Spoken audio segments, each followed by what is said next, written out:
അപ്പോൾ ഇന്നത്തെ evening snack നമുക്കൊരു പിസ്സ ആക്കിയാലോ. അപ്പോൾ വീട്ടിലിരുന്ന് തന്നെ ഒരു അടിപൊളി പിസ്സ നമുക്ക് എങ്ങനെ തയ്യാറാക്കാം നോക്കാം. ഒരു പാൻ എടുക്കുക, 3 പീസ് ബ്രെഡ് എടുത്ത് വയ്ക്കുക, അതിലേക്ക് 1 കപ്പ് പാലൊഴിക്കുക, 1 മുട്ട അതിനകത്തേക്ക് പൊട്ടിച്ചൊഴിക്കുക, 1/2 കപ്പ് റവ ഒഴിക്കുക, അതിനുശേഷം 1 സ്പൂൺ ഷുഗറും 1/2 സ്പൂൺ ഉപ്പും ഇടുക, 3/4 സ്പൂൺ ബേക്കിംഗ് സോഡ ഇടുക. പിന്നെ നമുക്കതിനകത്ത് പ്രത്യേകിച്ച് ഒന്നും ആഡ് ചെയ്യേണ്ട, ജസ്റ്റ് ഒന്ന് മിക്സ് ചെയ്താൽ അതിൻ്റെ ബാറ്റർ അങ്ങ് റെഡിയാവും. നന്നായിട്ട് മിക്സ് ചെയ്ത് ആ വെള്ളമൊക്കെ ബ്രെഡ് അങ്ങോട്ട് വലിച്ചെടുത്തിട്ട് ഒരു കുഴമ്പ് രൂപത്തിൽ അങ്ങോട്ട് ആക്കിയെടുക്കുക കേട്ടോ.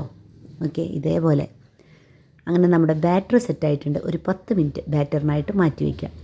അതിനുശേഷം ഒരു ബൗളിലേക്ക് നമ്മുടെ കുഞ്ഞു കുഞ്ഞു പീസായിട്ടുള്ള ചിക്കൻ ഇടുക, ഒരു 1/2 സ്പൂൺ ചിക്കൻ പൗഡറും chilli powder, 1/2 spoon coriander, 1/2 spoon salt, 1/2 spoon pepper, 1/2 spoon ginger garlic paste, പിന്നെ കുറച്ച് സോയാ സോസ്.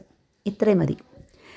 ഇതങ്ങോട്ട് ഇട്ടിട്ട് നമ്മൾ നന്നായിട്ട് കൈകൊണ്ടൊക്കെ നന്നായിട്ട് മിക്സ് ചെയ്യുക. പാനിലിട്ട് ഇതിനെ അങ്ങോട്ട് ഉഷാറായിട്ട് അങ്ങോട്ട് പൊരിച്ചെടുക്കുക കേട്ടോ. നമ്മളിപ്പോൾ മിക്സ് ചെയ്ത് വെച്ചിട്ടുള്ള ആ കുഞ്ഞു കുഞ്ഞു ചിക്കൻ പീസസൊക്കെ നമ്മൾ നന്നായിട്ട് ഫ്രൈ ചെയ്തെടുക്കണം. ഒരു 5 മിനിറ്റ് ഇങ്ങനെ ഇളക്കിക്കൊണ്ടിരുന്നാൽ തന്നെ അത് നല്ല രസത്തിൽ മുരിഞ്ഞ് അങ്ങോട്ട് ഫ്രൈ ആയിട്ട് വരും.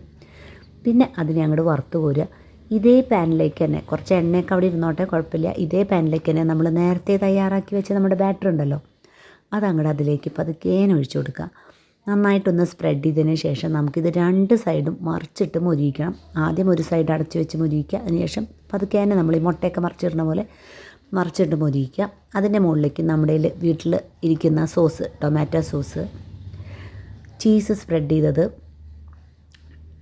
പിന്നെ നമ്മൾ നേരത്തെ ഉണ്ടാക്കി വെച്ച ചിക്കൻ്റെ പീസ് റോസ്റ്റ് ചെയ്ത് വെച്ചിരുന്നില്ലേ, അതും അതിൻ്റെ മുകളിലേക്ക് പതുക്കേനെ ഇട്ട് കൊടുക്കുക. പിന്നെ നമ്മൾ പിസ്സയിൽ കാണുന്ന സ്വാഭാവിക ഐറ്റംസ് തന്നെ, ഓണിയൻ ഉണ്ടാവും, ക്യാപ്സിക്കം ഉണ്ടാവും, അതൊക്കെ നമ്മുടെ ഇഷ്ടാനുസരണം നമുക്ക് ഇട്ട് കൊടുക്കുക. മുകളിലേക്ക് ഒന്നും കൂടെ ആ ചീസ് അങ്ങോട്ട് സ്പ്രെഡായിട്ടിരിക്കണം. ചീസ് അങ്ങോട്ട് വെതറി കൊടുക്കുക. ഒരു 5 മിനിറ്റ്സ് നമ്മൾ അടച്ചു വെച്ചിട്ട് ചെയ്യാം. നമ്മുടെ അടിപൊളി പിസ്സ, ഹോട്ടലിനെ വെല്ലുന്ന പിസ്സ റെഡി ആയിട്ടുണ്ട്. ഒന്ന് ടേസ്റ്റ് ചെയ്ത് നോക്കിയിട്ട് പറയും എങ്ങനെയുണ്ടെന്ന്.